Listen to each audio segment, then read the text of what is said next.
Welcome. We're so happy to have you all join us today. As you're loading into the room, we'll get started here. I am Amanda Knutson with Launch My Health and lead growth and operations for the team. And today we are really excited to share our knowledge on how to build that executive playbook to bring a thriving and positive food culture to your organization. And Brenda has done this successfully at several organizations and has created a pretty fail-proof playbook on how to make this a success. And culture change is so difficult. And so whatever tools I'm sure you're feeling, whatever tools you can get to support you in your work to make the food culture at your organization just a little bit smoother, maybe a little bit more nutritious, is going to be a great help for you, hopefully. So today we are going to talk like what is a positive food culture and how does that impact overall culture? I think we all can picture the mornings where you go into an early meeting and there's really good, delicious looking donuts just staring at you. And so what are different things? How does that play into your culture? How do other things with your vendors and supply chain? We'll get into all of those details. And then go through a step-by-step process of how to create a strategy and execute a strategy to kind of update the culture around food with your organization. And we'll end with some Q&A. So the big thing is we love to interact throughout. So I have the chat and the Q&A up. If you wanted to do a more anonymous question, you can put it through the Q&A. And we can interrupt Brenda throughout and ask questions, but we'll also have some dedicated time at the end to go through and answer your questions that might be more specific to issues that you've faced or questions or conundrums that you might expect you might face. And before we get into it, I just want to do a little preview. So we do these business webinars once a quarter, but we're breaking the rules a bit in May, and we're throwing in an extra one, but we're really excited about this one. So it is May 20th, a Monday at noon, and that's because we're working with Dr. Stefano Sinacropi, and he is a leading orthopedic spine surgeon and a big disruptor in the area. He's the president and CEO of Midwest Brain and Spine and the founder of Hypercharge Clinics. And we're looking at, we always talk about root cause. What's the root cause of all disease? This is the mitochondria. That's as far back as you can go. That's the root of it all. And we're really seeing a big emerging trend. You maybe have heard of back in the day, it was all chronic disease and weight loss, and then still is. And then it kind of moved on to maybe more mental health. And now we're getting into this gut health and fertility. A lot of vendors are coming out with expertise in those areas. The next wave that I'm thinking you probably haven't heard of is mitochondrial health. And we are going to get fired up with Dr. Sinacropi. It's going to be an awesome webinar. So you'll get more information on that later. Housekeeping, be sure to chat in your questions, and then you will receive a webinar recording of this later today with a link to our executive playbook. So this is like an interactive playbook where you can bring it with your team to start building your own strategy for your culture. And with that, I'd love to introduce our CEO and founder of Launch My Health, Brenda Navin, and she is our expert in strategy. This is you've probably met with Brenda maybe on a demo or working client to client with her. Her secret sauce is strategy. She is an expert on thinking big picture and then breaking it down on how do we actually execute this and bring along all the key stakeholders. So you're going to get to see a little different side of Brenda's skill set today with how she has built positive food cultures in multiple organizations, but the playbook of what has worked really well for success on that. And without further ado, I'm going to switch it over to Brenda. Take it away. Thank you, Amanda, as always, for that nice introduction, and a warm welcome to everyone on the other side of the screen. I'm really excited about the topic today. As Amanda said, I love strategy. In my previous roles, I was a strategic leader in health and well-being and really was able to have a lot of impact in the organization.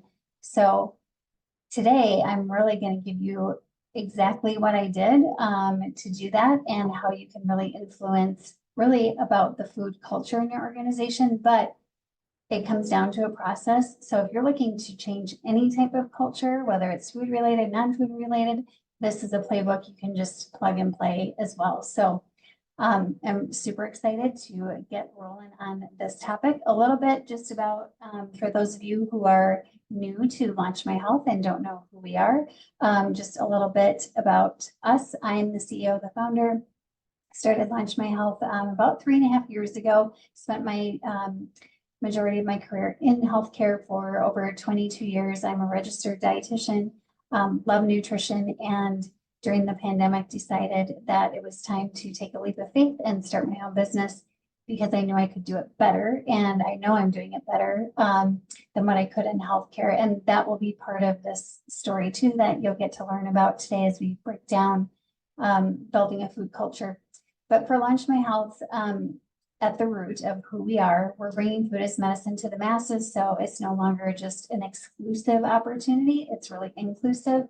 We're designed for people wanting to make nutrition and culinary education accessible and scalable and really innovative. We want to be disruptors. Like as Amanda said, we're super excited about the next webinar with Dr. Sinacropi. And if you guys want to get fired up, you need to come to that because he is about the most motivating person I've seen in healthcare in years. So you'll want to buckle your seatbelts for that one coming up. But innovation is really important in healthcare, and we have got to try to turn the tides in healthcare. And this is what we're trying to do.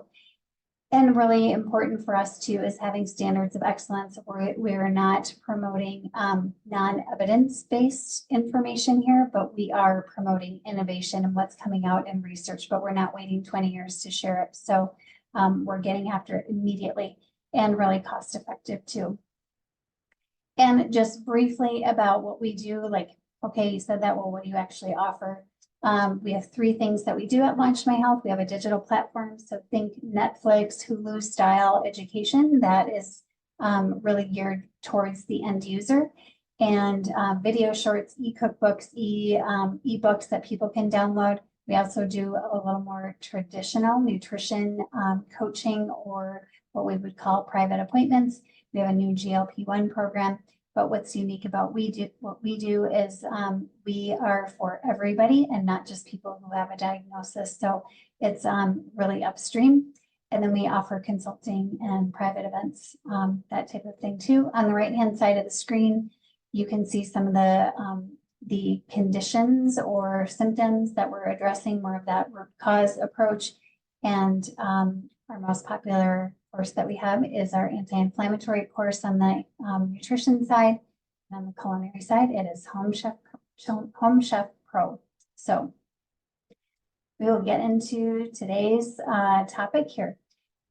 So I'm really excited, as Amanda said, this is what we're going to be doing today, but I'm excited to really share with you what I've learned over the years of doing this work and give you the exact process I have used. And the reason that I'm sharing it is because it works. And you'll get to walk away with a playbook that you can download. You'll get that emailed. That's going to help you get to your North Star. So whatever that is, using food. And again, you can apply this to other areas in your life or in your organization. But I'm assuming everybody's interested in food since you signed up for this webinar. So that's going to be our focus on food culture. And you may not even know what your North Star is yet. So hopefully you'll be able to start figuring that out as we go through the process today. Once we walk through the process in this playbook, so to speak, I'll share 2 case studies that are very different, but use the same process that I share throughout this presentation. So you can see the application in different ways. And I also just want to give this little caveat. Do not get overwhelmed with what I'm going to share today because it seems really big, and it is big, but it can be broken down again into this process, and it can be small or it can be really big. So you get to decide what you want to do for your strategy. It doesn't have to be like these big ones that I'm going to present today. So Why food and why now? I've now coined this my quote because I use it so much. If you've met with me personally or been on a presentation with me, you've probably heard this from me, but it is what I stand by and what I firmly believe. Our health is not a transaction. It depends on what we do every day. And there is nothing more powerful than the food that we eat. And again, I say this all the time, but it's only because it's true. And it's really time that we stop talking about health as a point in time or a transaction. And transactional health is not working. We already know that people are getting sicker. We are not getting better in this country. And health is not a check the box type of action. It's not like give a list, check the box, and you're healthy. That isn't the way it works. And generally speaking, in the US, that is how our health is addressed. But times are changing.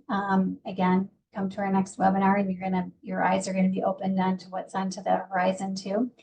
But I'm so excited to be a part of this change and that I get to lead this company and drive this food as medicine home for people. And that's why I'm sharing my secrets to success on building this culture, because what we offer as a company is just one part of what a food culture is. It is really has to be woven into the fabric of what you do as an organization. So let's start with just health in general. And I think, I advanced the slide too quick. There we go. Our health really has been hijacked by health care systems and our insurance industries. Our healthcare crisis and health cannot be fixed in a clinic. It can't be fixed in a hospital bed.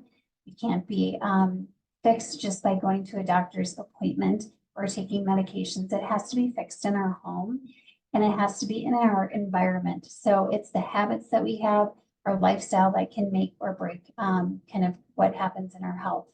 And we know this because 88% of the people in the US now, the number kind of fluctuates a little bit depending on your source, but are metabolically unhealthy. And what that means is that we have people who are of a healthy weight that still are really unhealthy and not metabolically healthy. And that's really what it comes down to for our health. And we know that 75% of people are overweight or obese. And the food that we eat really is the most powerful lever we can pull when it comes to improving our health. Now, things get more difficult when we get into the layers of the onion on this. And all of us, every single person on the other side of the screen, I know you all know this, things like eating sugar isn't good for us. We all know we need to eat more fruits and vegetables. The difficulty or challenge is putting this healthy food system, and I'm calling it a system, it's not food, it's systems, into an action. And it requires a culture shift, it requires a change in mindset all around food. So if you're thinking about this for yourself, your organization, or maybe the clients that you serve, maybe you're a broker, you are in the right webinar because you're going to learn the tricks of the trade. So what exactly is a positive food culture? Well, let's begin with the definition. And building a positive food culture, when we go to looking at a technical definition of health, it's a web of social influences that manifests itself in shared healthy beliefs and behaviors. So this is beliefs and behaviors. This is not like necessarily into that action part. Now, when we take a little deeper dive into food culture, the definition of this is food culture is the collective habits, rituals, beliefs, values, lifestyle, and practices around producing, procuring, and intaking food. It shapes the way people live and feel, and it affects their identity and their culture. So this definition really is looking at almost like an individual level, but this can be translated into an organization, a business unit, or really any collective group of people or community. So this is what we're talking about when we're talking about a culture. Again, it's not a check the box kind of a thing. This is about being embedded into the way that we live within an organization. So what a positive food culture is, it is supporting an organization's mission and vision. It's aligning actions with values. Have you ever had actions not align with values in your organization where you're kind of like scratch your head going, what's going on here?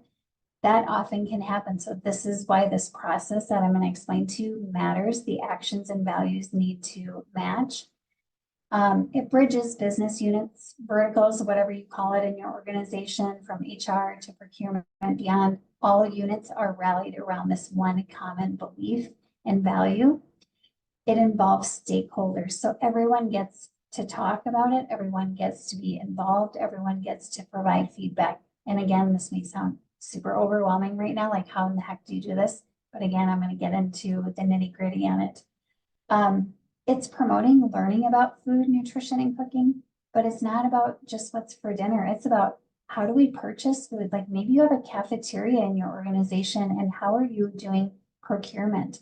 What types of foods are you bringing in? Who are you buying from? So there's, again, many layers, many ways you can start this. It's also supporting a holistic approach. And at the individual level, it really supports self-efficacy and is very inclusive. It's not exclusive, which the next slide, I'm going to talk about what is a food culture is not. And what a food culture is not, it's not punitive, shaming, or blaming.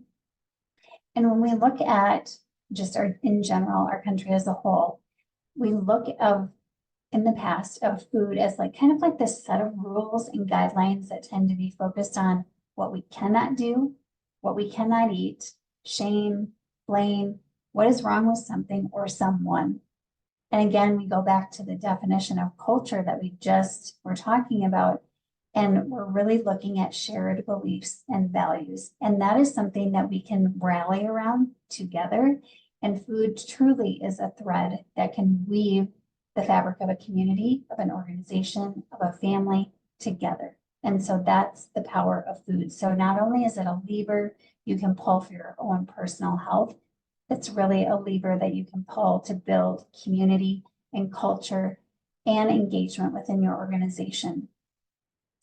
So lastly, before I go on to the next slide too, I just want to share that a culture too is everyone's responsibility, and it's not just about spending money. A lot of times when you think of an initiative like this, and you maybe even thought about this as you signed up, how much money is this going to cost? A culture is not something that costs money. Or spending money or having a budget. There may be some things that you need to invest in, but it's really about a way of acting and a way of believing that's embedded into the way that you take action and make decisions in your organization. And of course, today we're talking about food specifically. So, and again, on the slide, you can see the different things that a food culture is not. It's not recipes that are emailed. It's not a check the box benefit. It's not designed for those who need help only. It's not simplistic, like just getting flat advice, like eat more vegetables. I mean, again, we all know that. And it's not downstream or transactional. It's again woven into the fabric of your organization. So I like this slide because it kind of gives a little visual about culture and the impact that it can have. Of course, it's going to impact every area of this stream. So we have organizational impact at the highest level and all the way down to the individual level. And then there's the different parts of the stream, and this isn't, in its entirety is not accurate. It's just a depiction of how we can think about this a little bit differently when we talk about culture. But when we're talking about culture today, we're talking about the organizational impact that we can have that is really upstream and it's strategic. So again, it's not a check the box kind of benefit thing or just designed for certain people. It is really around an organization and what is your strategy and how do you align this strategy with what your business goals are in your organization. So again, it'll impact every area, but we're really focused on what it can do for an organization. So now we're going to get into the actual creation of your strategy on how to build a positive food culture. And this can be through the lens of your organization for your employees, or maybe you're a broker, maybe you're a vendor who works in this space, but you can design your strategy as big or as small as you want. And again, don't get overwhelmed by the process. It can be the size that you need it to be. And this process will work for anyone, and even beyond a food culture, it can be used for any type of culture shift that you're looking to make. And this can even be used in your family. So if you walk away today and you're like, this is not for my organization, but you're interested personally, you can kind of create your own family's culture around food. So why a food culture? There's many reasons on why you should be working on creating a positive food culture. One is the health of your employees and their well-being. You're going to have certainly a cost savings with that, and just, of course, overall improvement in the health and well-being is positive for an organization. It's also a way to create an entire HR strategy around this to attract, retain, and engage employees. And I would say the engagement piece too is really pivotal in this. And that's what we really saw in the organizations that we have worked with. You can also really impact your growth in sales in general, or whatever your business is doing, just in general growth. And that's going to be because your employees are engaged and they're going to be producing the results that you need them to produce. You're also being a good steward of your community, and you can impact the social determinants of health. And many organizations today have sustainability goals in a variety of areas.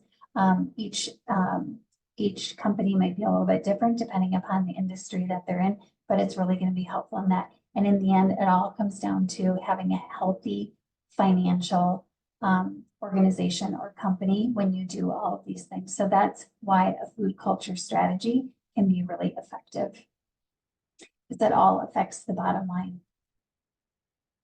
Now, I think for everybody on this call, everybody knows what a strategy is. I think it's really difficult to think strategically, just in my experience of working with people on strategy. The organization that I used to work in, I used to lead or teach new leaders about strategy. And I also had executives come to my strategy deployment to learn about how to deploy strategy and create strategy.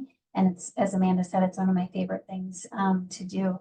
But in this case of creating a food culture, there's many different elements of a strategy. And I think a great place to begin is to just think about, what is your big, audacious goal that you have? Are you trying to improve the health and well-being of your community? And again, this depends on your organization, what your role is. Are you trying to be one of the best places to work in the US globally? Do you have certain sustainability goals that you're trying to meet? What is actually happening in your market or your industry? Are you a broker? Is this what your clients are asking for? Do they need support in this area? Maybe you're a food manufacturing company or a supplier in the supply chain. So you need to think about those things, and who are your customers and what's actually happening in your industry, and where do you want to be in the market? And are you communicating and approaching food one way in your employee health and well-being strategy, but your cafes aren't aligned? So again, looking at kind of the alignment and how are you strategically moving forward with this. So could ask a million questions on this, but this is a really important piece of the elements of a strategy. So we're going to get into a 10-step process. This is going to be the download that you'll get after the webinar today, and you can go through this. It'll be like worksheet style, so you can write in everything that we go through today and use this as a part of your process if you're interested in moving forward with this. But step one is for you. If you're on this webinar and you're the person, you're like that, hey, we need to do this in my organization. These are the questions you need to ask yourself, and start putting pen to paper or start clicking on your keyboard and get some thoughts written down around this. Why are you working on this? Why is it important to your business? Is this really truly a priority? And do you have the green light to spend resources, time, maybe money, all the different types of resources that are available to do this? So this is where you really need to involve that executive leader or the leader that you report to that can help manage this and get the green light to go ahead. So this doesn't have to take a lot of time to do this, but just spending, a couple of hours putting pen to paper again and coming up with your ideas on this. And things that you need to think about is really who your organization is and why would you want to be doing this. So an example of this might be maybe you're a healthcare system. looking to be more inclusive and a disruptor for change and creating a paradigm shift. That was something that I was interested in the healthcare organization that I was at and got the green light with the go ahead. So I'll share that example soon. Step 2 in this process, once you have that green light, it's really about building the team. And there's 2 teams out of this. There's a core team, and then there's key stakeholders. The core team members are the people who are going to be doing most of the work. They are the people who need some dedicated time. Their leader, whoever they report to, needs to approve that they can work on this project. There has to be an owner of the project strategy. And again, people to do the work. I have made this mistake one too many times in my career where I thought I had the right people on the team, but they actually couldn't do any of the work. And guess who got to do all the work? It was me.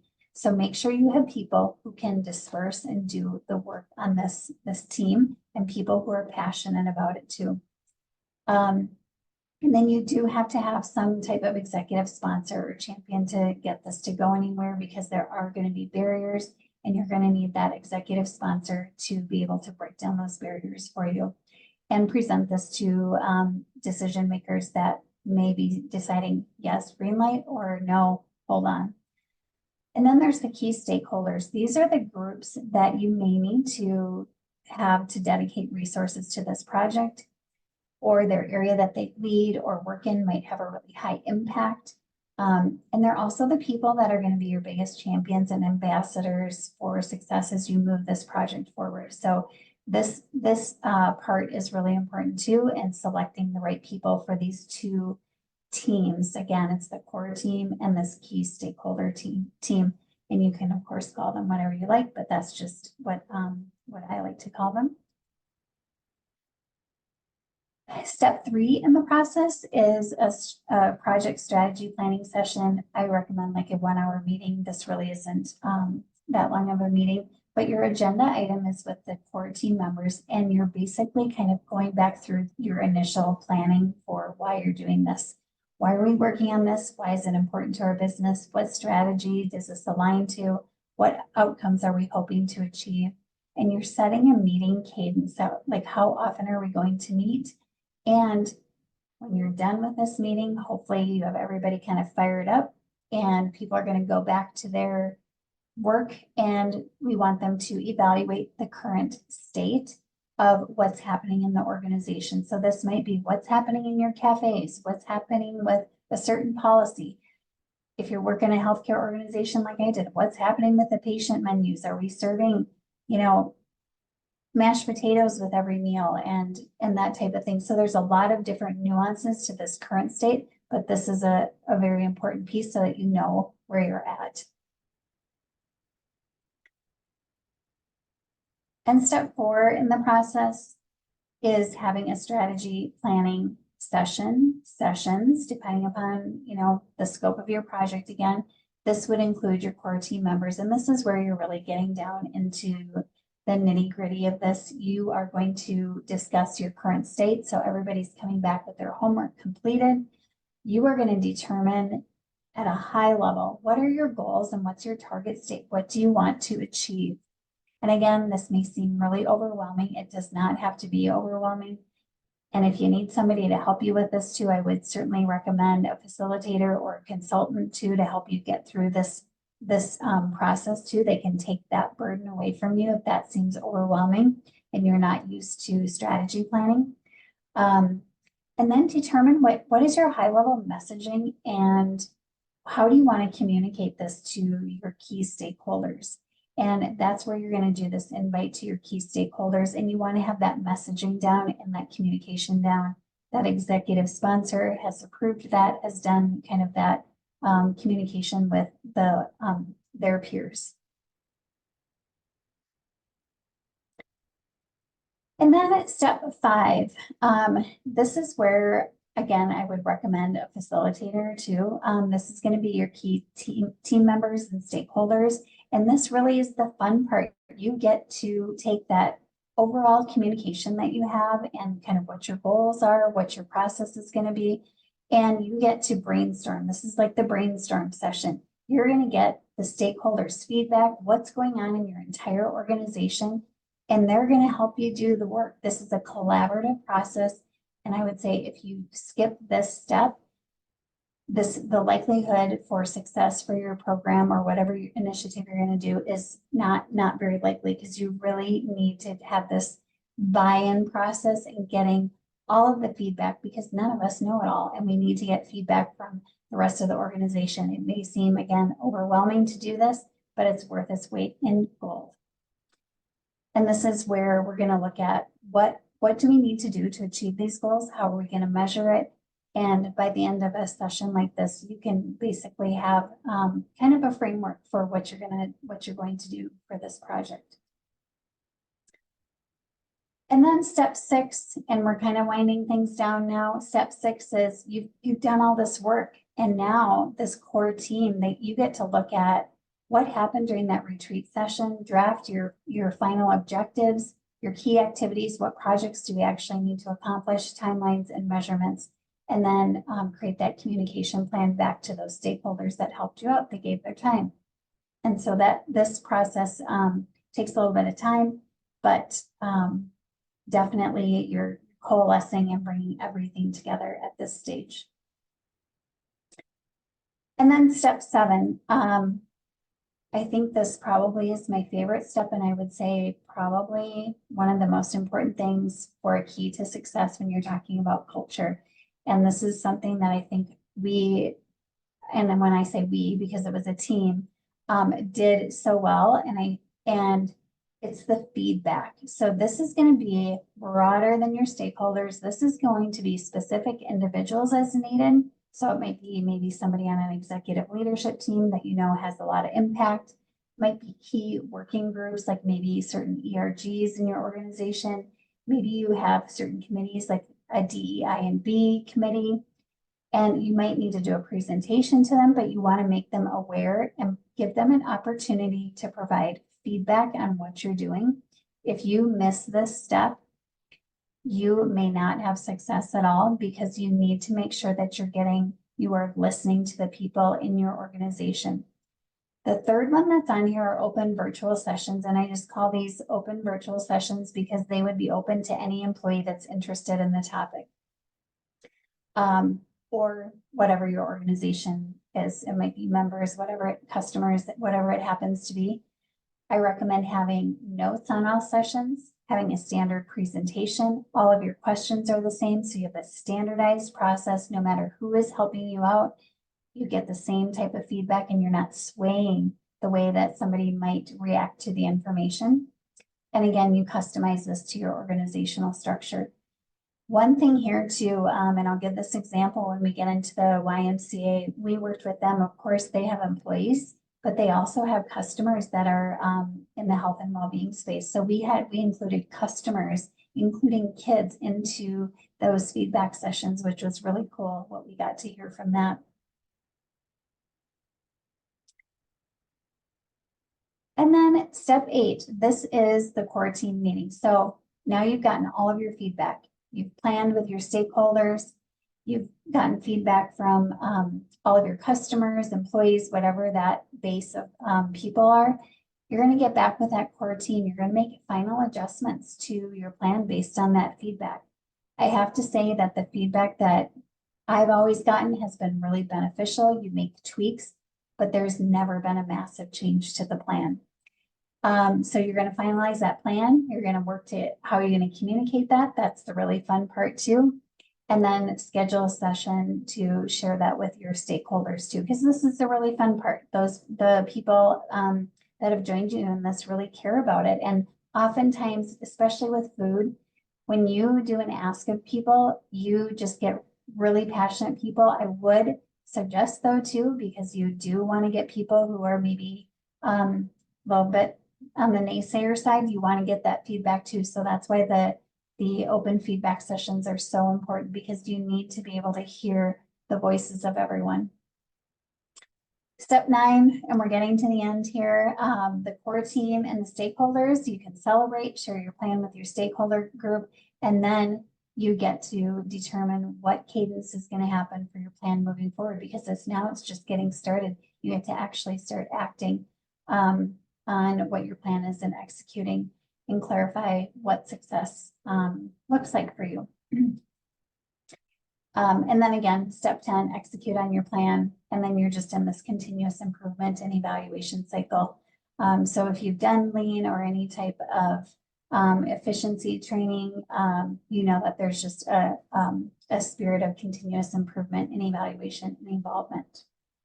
So I'm going to move on to the case studies. Amanda, is there anything bubbling up as a question yet before I move on to these case studies?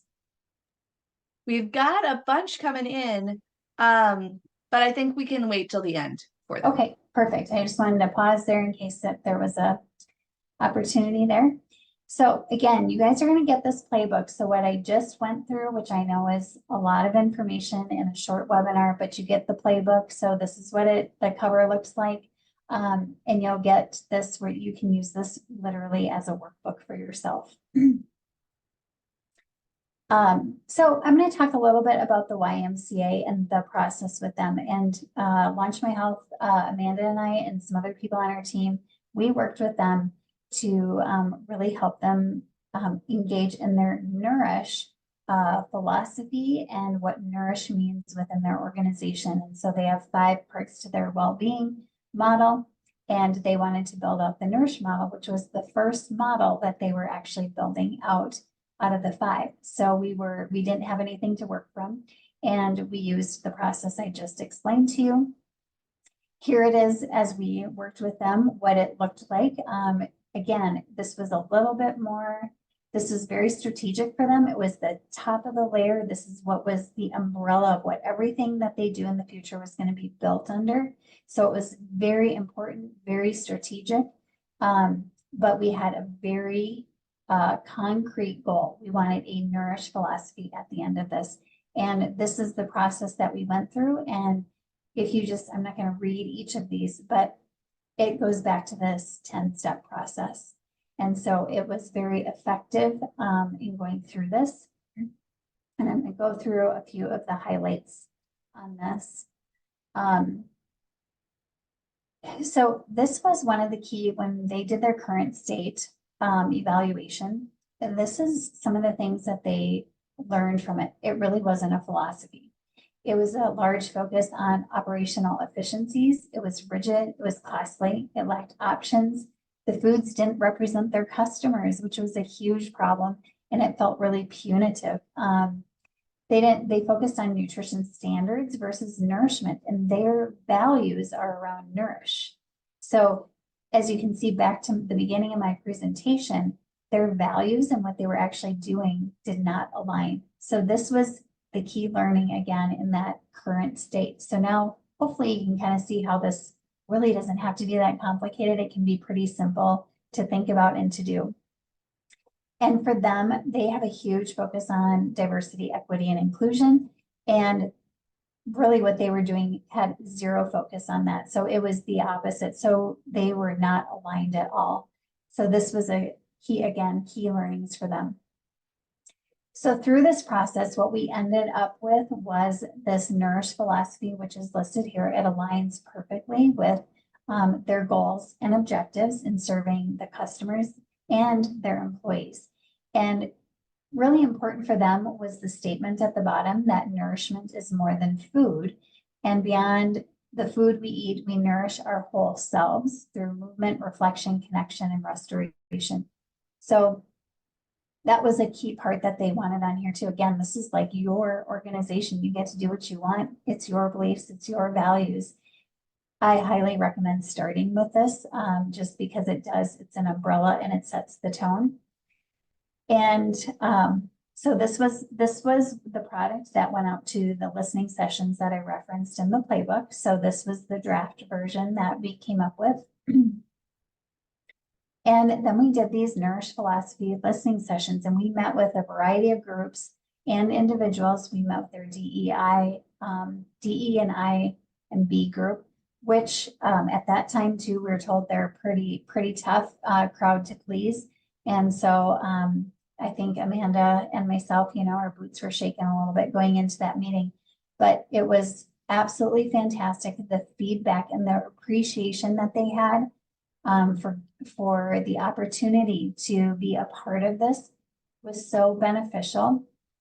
And the CEO happened to be at that meeting as well. And he said, this is like the best process we've ever been through. So again, sticking to the process is going to help you achieve your goals, and it does not have to be overwhelming. You keep it simple and clear with what your goals are. So here's some of the voices that we heard during these listening sessions. Again, we did virtual ones, we did in-person ones. People loved the word nourish. There was so much conversation around the word joy that was included in the nourish philosophy. There was feedback that they need a simpler version for some of their members, like for their kids and in their gyms, that the way it was written would not be versatile for that. So that was a huge learning. Tons of questions regarding implementation and training. They wanted some simpler words and definitions, design and placement of words. Some people liked the quote, some people didn't. They wanted to include more about the community, but overall, everyone loved the positive nature and inclusivity of the philosophy. So it was great feedback. We made some adjustments to it. And then after that, we went into this next phase, and the key activities, they use the MLKR process. So that's what we did for them. But this just kind of outlines what those key activities looked like for them for their next phase. So that is one example of creating a food culture around really around their well-being strategy. That's not only for employees, but it's also what they use for all of their members as well. And how do they meet the needs of their diverse employees and the types of customers that they serve, because they have such a range. I mean, they have adults, they have older adults, they have different ethnic groups. They run the gamut at the YMCA. So this was an absolute fantastic project. It really wasn't that difficult to do, and this absolutely successful rollout with this. They were very pleased, and they're using the process now for everything else. The next example is the healthcare system, and this was the healthcare system that I worked in. And for us, it was really leading a food transformation is what we called it. It wasn't just a culture of positivity around food. It was a food transformation. So this is our overarching strategic project, and we used, again, lean. So we used the A3 model. And I'm not going to get into the details because this is like way too overwhelming for all of you on the other side of the screen. But you can see from this, just it doesn't have to be this like reams and reams of paper. We're getting this condensed down to answering those questions that are in the playbook and keeping it simple and focused. But in this project model too, we were looking at purchasing, we were looking at our patients, we were looking at what we were doing in our community. We were looking at every single area. So this really, I mean, this was a 3-year plan. We had transformation metrics. So by 2023, so this was back in 2019, we had key performance metrics, key projects, and I include this just so that you can kind of see an example of what that might look like and what kinds of things are you thinking about when you're talking about performance metrics and projects and key activities. This is what that includes. And again, you'll get the recording of this, so you can always hit pause on this and take a peek at this. And of course, always happy to have a discussion with somebody who's interested in this topic too. But again, for us in the organization, we had to start with that umbrella. We started with that, we called it a food philosophy. And we ended up changing or doing ours into guiding principles and what we're committed to. So that's how ours looked. And again, every organization is different. But we used this because it fit everything that we did within the organization. And the overarching statement was food has the power to nourish and heal us, connect us to one another, and strengthen our community. And then we had our guiding principles. So we could, if we were going to make decisions, we could go back to this food philosophy and see, are we aligned with this food philosophy? And the answer is either yes or no. and it makes it easy, and it's something, again, everyone can rally around, and you build community with something like this. And then I just want to show an example too of like a rollout for this. So again, where I worked, it was a transformation. It wasn't just a project. It was a, multi-year plan. But we knew we had to get employees involved, and we had to get them on board with this too. So this wasn't just a few key stakeholders. We had to rally the troops here. And we had such a successful rollout. On the left, we had this Food RX to Nourish a Meal. We did CMEs so that people could learn about food philosophy and learn about nutrition and food in a new way. And it was a cooking class. We talked about sustainability. It was absolutely amazing. And people got CMEs for this. So we worked with Employee Health and Wellbeing on this to fund it, and got grant dollars. It was absolutely amazing. And it was the most fun and engaging way, especially to get like physicians involved too. So this was open to anybody. And then the other thing that we did that was really cool is that we did a leader connection. So there was this 1-point lesson that we had every month, and we got to take the floor essentially, and share our information about the work that we were doing. And this is the tool that we used to do that at that time. And it was, again, so successful because we got all the leaders on board with us at one time. So it's building a culture, and it's not a check the box kind of situation like I was saying earlier. And very successful, again, super successful rollout. We did things in the cafeteria to educate people. I think in this rollout, we had like one complaint, and out of 36,000 employees, I think that's pretty darn good.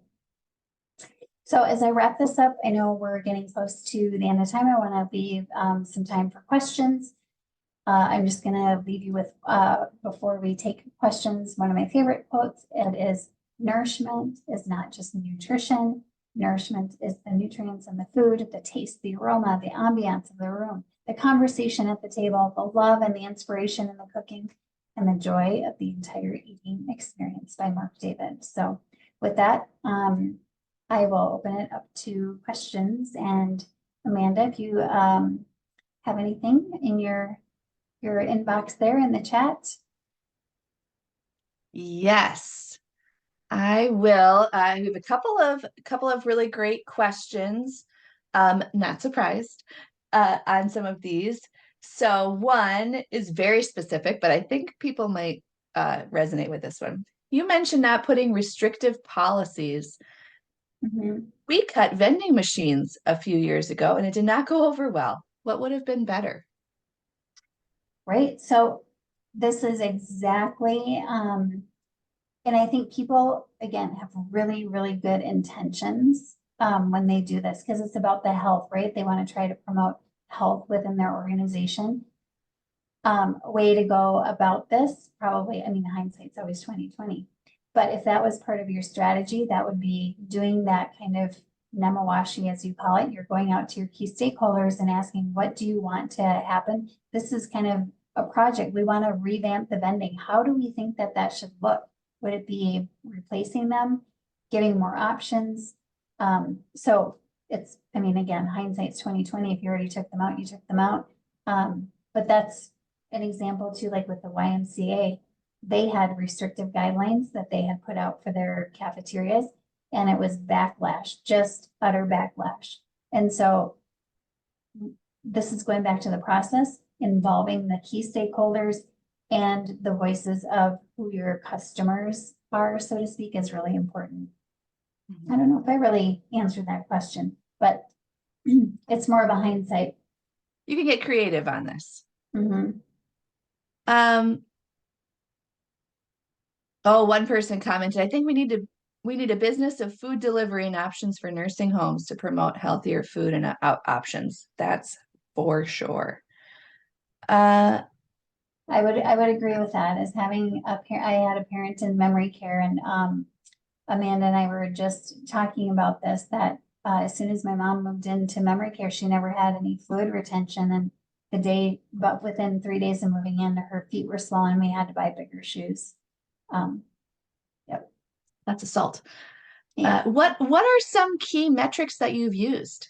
Can you share some good ones? Um, well, some of the key metrics, I mean, certainly there's simple ones like just developing a nutrition philosophy. I mean, there's some things that just need to actually get done, but you can measure employee engagement. You could measure the number of people that attended a training, like we did that in the healthcare organization. So we had a certain goal, like we want to train X amount of employees or engage X amount of employees.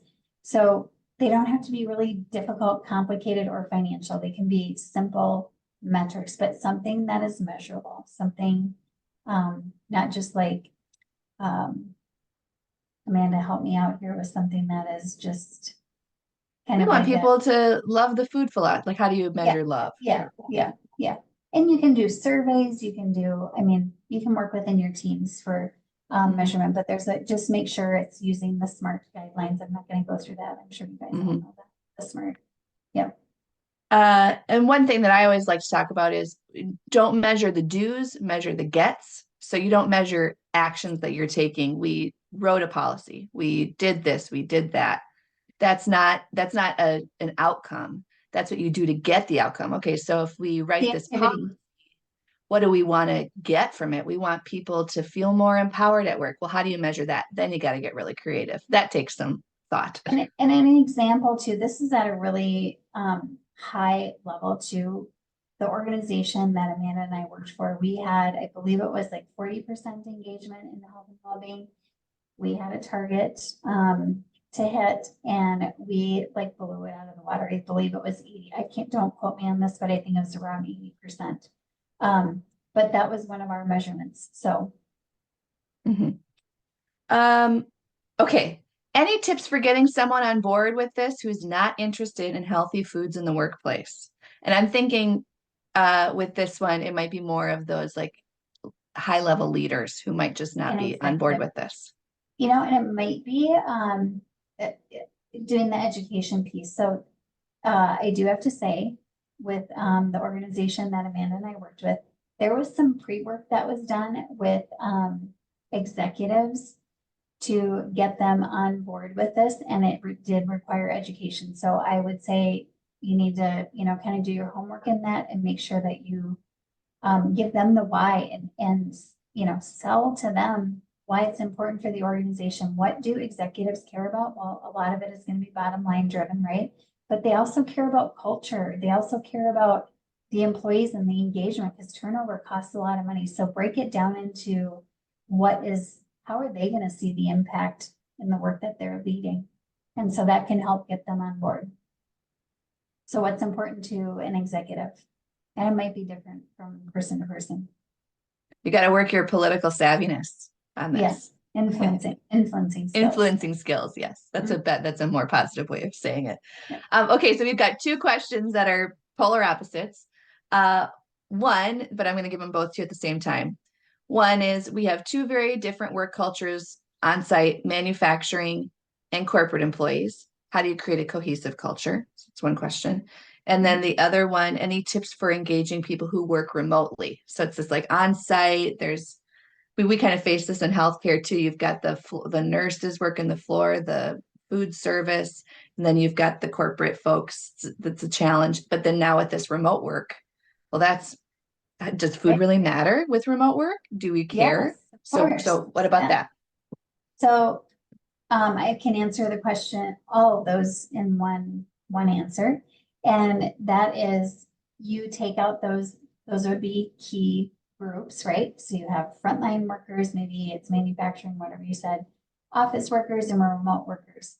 Well, how do you address, if you have a food philosophy, what is it that each of those groups needs to be successful? And it might look different for each of those groups. So you might need 3 different projects, so to speak. Because the needs are going to be different. You won't be able to lump all of it together, but the common thread is going to be that food philosophy that you have. That's going to be the common thread.